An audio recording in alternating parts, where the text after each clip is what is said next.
Welcome to Antenna's State of Subscriptions from Q2 2025. For this episode, we'll be talking about the role of advertising in streaming. Really fascinating topic and fascinating moment in the industry. Let me start off just by doing some introductions. Joined today by Brady, our Director of Strategy, and I'm Jonathan Carson, co-founder and CEO of Antenna. Okay, so let's dig into this. So I will just start off by laying the groundwork for our perspective on advertising in the streaming space. And I'll kick off by saying it is probably a non-controversial thing to say that advertising is now deeply, deeply entrenched part of the streaming landscape and a very intrinsic part of the business model. But if you think back just a couple of years ago, when we first started talking about advertising and streaming, advertising in general was kind of going through a little bit of an existential crisis. Netflix had kind of set the tone that streaming was almost this, ad-free zone in a way. And going back just 2 years ago, as we'll talk about as we go into the data here, about half of premium SVOD services didn't even offer an ad-supported tier back then. Only about 1 in 3 subscriptions were to an ad plan. And only about half of the streaming population had ever even tried an ad plan yet. So, given that television had always been really the foundation of the modern advertising business, you put all of that together and it was a pretty unsettling place there for a minute for advertising folks. We are, as we're going to talk about today, in a very different place in this short period of time. So our Q2 State of Subscriptions report finds that advertising has just reached this remarkable state of maturity in streaming in a very short period of time. The headline numbers, almost 100 million ad plans in the US market. That's not even including Amazon Prime Video. About 3 in 4 streaming subscribers have now tried an ad plan. And ad plans, as we're going to discuss here in several different ways, are really the growth engine of the streaming market right now. So, I think it is this huge amount of change, short period of time, and importantly, we see it's a win for all stakeholders. So consumers, yes, they're giving up some of their time to advertising, but the payoff is consumers are able to afford more services by taking ads on some of them. And that's really that engine for growth that ad plans are driving for the streaming industry right now. For brands, they're able to transition their really successful television advertising strategies to this new streaming landscape. For the streamers, that has enabled them to build this dual stream business model, which is really important. But I think the real win for streamers, they have been able to expand their addressable market by offering a lower price tier for the more casual fans. So it's a lot of progress, short period of time. Excited to dive into it. Let's take a look at the data. Okay, starting with the headline numbers, for premium SVOD services which offer an ad tier, ad plans now are almost half of their subs, so 46%. And that is up sharply from just 2 years ago when it was about 1/3 of their subs. And if we look at the acquisition side of things, it's a strong majority of gross ads for those services. So last quarter, Antenna estimated it at 57% of gross ads. I would note that is flattened out year over year, but it's a very big increase if we go back 2 years to 2023. Okay, crucial point here is that not only are ad plans driving that top line growth, they're also driving the underlying sub growth. So this is a look at Antenna's volatility chart. The way to read this is the green bar on top is the gross ads for the time period. The red bar on the bottom are the cancellations for that time period. And then the blue bar in the middle is the resulting sub growth, so the net ads. And in this case, we've broken it out by ad plans, ad supported and ad free. And what do we see when we do that breakout? Well, for the past 9 quarters, the ad plans have driven 71% of the net ads for the category. So really, the majority of the growth across the category is coming from these ad plans. And as I said in my opening, it's pretty remarkable to see how consumers have embraced advertising plans, given that just a couple years ago we had these major questions as to whether consumers were going to opt out of advertising altogether. I think this chart really shows the magnitude of that change quite well. So Antenna estimates that about 125 million Americans have subscribed to a premium streaming service at some point. And out of those 125 million, a full 3 in 4 of them, so approaching 100 million Americans, have at some point subscribed to an ad plan. All right, now I'm going to pass it over to Brendan to dig into some of the details. Great, thanks, Jonathan. So I think it's pretty apparent that the consumer is open to these ad plans, as Jonathan just took us through. However, these adoption rates kind of vary at the service level.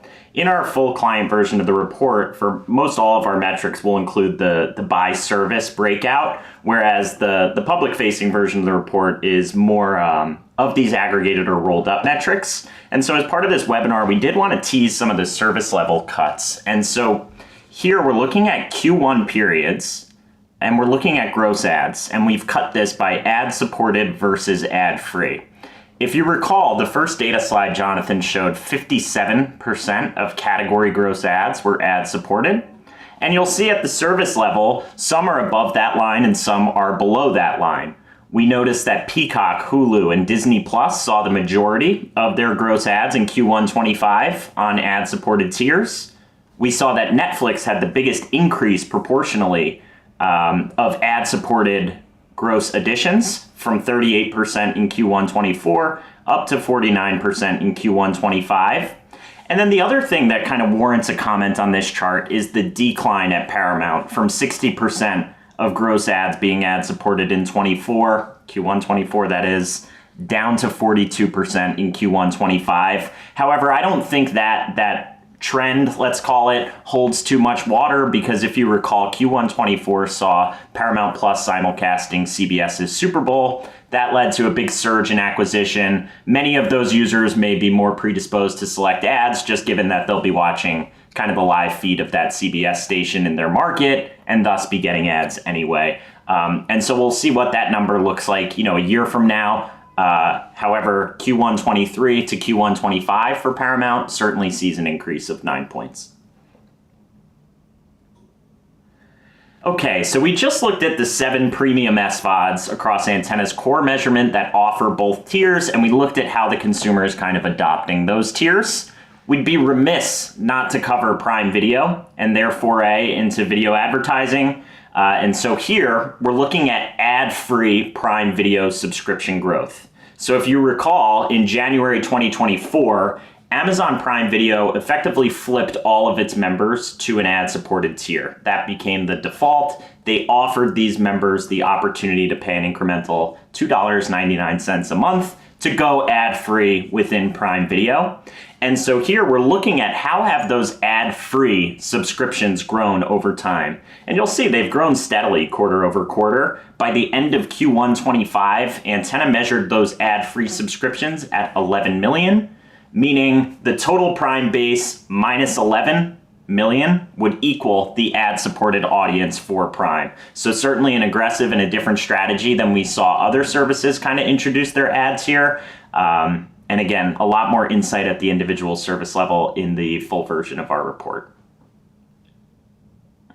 In addition to Prime, we also wanted to click in outside of premium SVOD on specialty SVOD.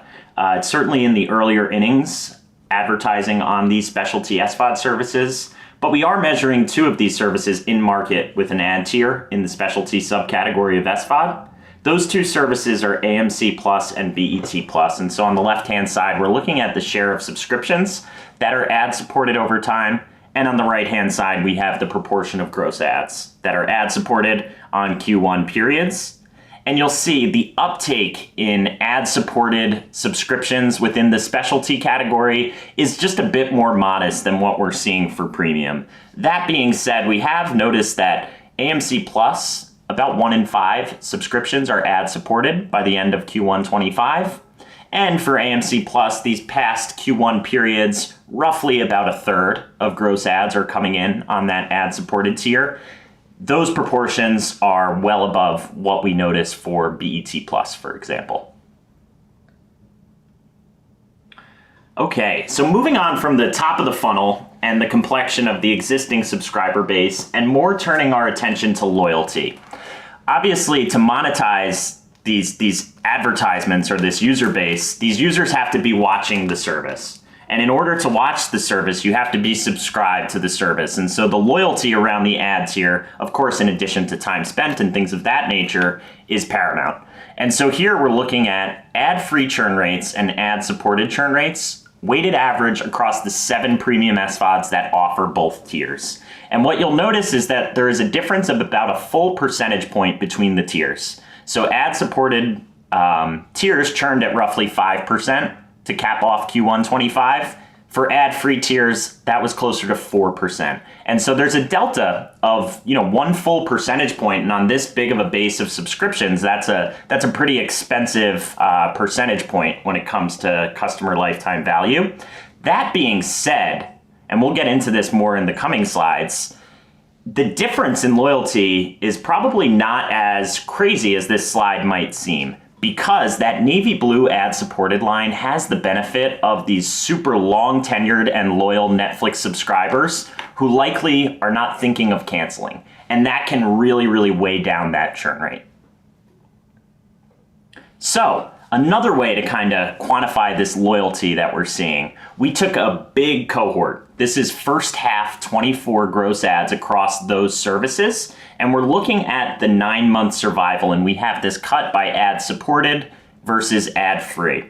And you'll notice on the chart, it's virtually the same lines, right? By month 9, you see a 1-point delta in favor of ad-free. However, both the slope and the shape of these lines just overall is quite similar. And we actually believe this is probably more of an apples to apples view at loyalty, because it kind of corrects for that tenure dynamic that can really weigh down that ad-free churn rate that has the benefit of super long tenured users who are far, far less likely to cancel than those who are younger in tenure in their subscription. And so that was survival at the category level, where we saw these things kind of netted out to the same spot 9 months later. Here's survival. This is the ending 9-month survival balance, just broken out by service. So the same first half 24 gross ads, 9-month survival. Here we found that 3 services saw higher survival on their ad-supported tiers, those 3 being Disney Plus, Paramount Plus, and Peacock. Netflix and Hulu saw the same survival across tiers, and then the 2 Warner Brothers Discovery services, Max and Discovery Plus, saw lower survival on ad-supported tiers. All of that said, when we look at these numbers, we're talking about a percentage point here and there. There's no crazy sort of shift or departure in loyalty across these tiers at the individual service level. In addition to looking at their loyalty, we wanted to understand, what do these users look like demographically? So here we're looking at, in aggregate, ad-free premium SVOD subscriptions on the left-hand side, cut by age group, and we have that compared to ad-supported subscriptions as well as the general population. And then on the right-hand side, we have that broken out by household income. And what you'll see here is that there's really not too much of a discernible difference. There's granted a point here and there, but overall, demographically, these 2 cohorts look quite similar, and we believe that's really positive news for the industry, just given that it means there will be no blind audiences. And then lastly, before I pass it back to Jonathan, here we're looking at these ad-supported subscription tiers by what we call the path to join. Each service, some launched with an ad tier as well as an ad-free tier. Some introduced their ad tier later on in their product lifecycle. And we wanted to get a sense of, across these ad-supported audiences, how'd they kind of get there? And so to do that, we established 3 cohorts, the first of which being traders. These are users who were subscribed to a service on an ad-free basis and effectively moved into that ad-supported tier. Winbacks, these were users who canceled an ad-free tier of the service and resubscribed on an ad-supported tier. And then lastly, we have new users. These are users Antenna has not measured as subscribing to the service in the past. So if we focus first on the right-hand side, you'll see that close to 70% of ad-supported subscriptions are new users, meaning it was a user kind of kicking off their relationship with that service and selecting the ad tier. That looks a lot different in complexion when we just look at Netflix in a vacuum. Netflix, on the other hand, saw that 40% of their ad-supported subscriptions by the end of Q1'25 came from these traders, or users who had maintained an ad-free subscription and then effectively moved down to that ad-supported tier. And so it's really interesting just to understand kind of the entry points into these ad-supported tiers and kind of what that means. And so with our clients, we do a lot of work across these cohorts. What does loyalty look like for winbacks versus new users and things of that nature. And with that said, I'll pass it back to Jonathan to click in on a few more items. Great. Thanks, Brendan. So a couple of years ago, Antenna introduced a framework, kind of a segmentation of the market that we think helps to explain ad plans from a consumer perspective. So we call this ad choice, and this is essentially the way it works. We broke the market into 4 distinct segments. Ad avoiders are subscribers who, when faced with a sign up to a service that offers an ad plan, they always opted into the ad-free plans, and that's over a 24-month period. Ad takers are subscribers that always chose the ad-supported plan when they were offered a choice. Ad managers sometimes picked ads and sometimes went without ads, so they mixed and matched. And then ad oblivious are individuals that over that 24-month period never signed up for a service that offered an ad plan. Okay, so let's start by talking about how this has changed over the past couple of years. So if we go back to the start of 2023, the market was actually almost perfectly split amongst these 4 groups. So there was about 1 in 4 streaming consumers that fell into each of those 4 categories.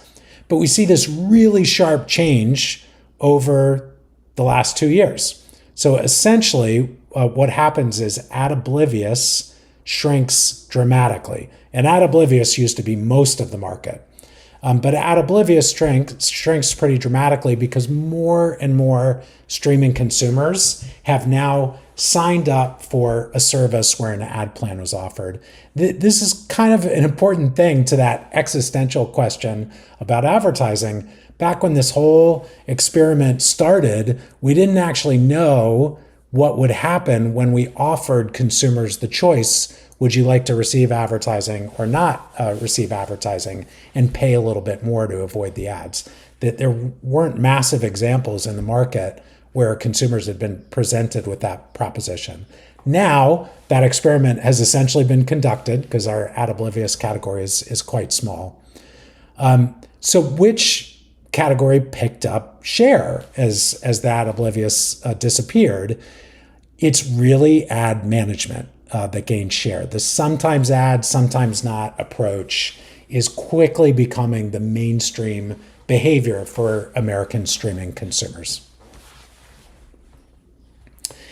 And so if we exclude those ad oblivious, if we take that remaining ad oblivious group of individuals out and just look at the ones who have signed up for a service where an ad plan was offered, we see a few things happening. We see the ad managers increasing pretty significantly here. We also see our ad takers starting to pretty significantly outnumber our ad avoiders. And so there's a way that we can click into this data even a little bit more that sheds light on what's happening with that. So now we're going to isolate the portion of consumers that have faced that ad choice multiple times. So 2 or more times they've signed up for a service where an ad plan was offered. And I think looking at this, we really see the direction of travel for ads and streaming. So what do we see? We see over 2 in 3 of these individuals that had multiple ad choice events are mix and match ad managers. Sometimes they pick the ads, sometimes they went without the ads.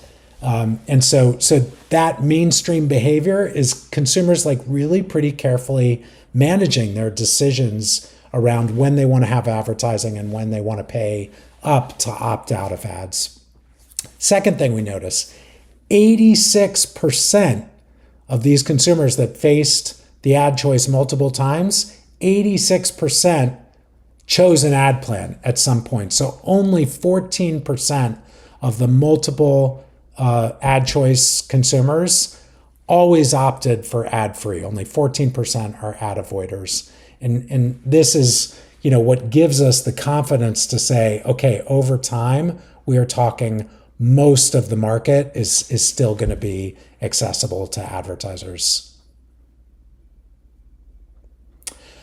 All right, and similar way to get at the idea that Brendan shared in a service level view, we find when we look at the demographic skews across these different segments of ad choice, very minimal demographic skew either for age or for income. So essentially Americans across the spectrum are buying into ads as a way to save a few dollars, but even more to fit more streaming services into their entertainment budgets.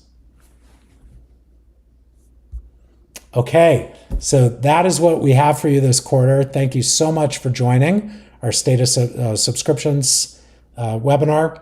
As I said up front, there is a paper version of this report. If you are a client, there's a very full-featured version of the report that you should have received already. If not, just reach out to your customer success rep. If you are not a client, you still have access to a report, just a little bit defeatured. You can get that by downloading it at our website, www.antenna.live. If you would like to get the juicier version of the report, we would love to talk to you about becoming an Antenna client. So please reach out to us at hello@antenna.live to find out details on that. Okay, thanks again for joining today.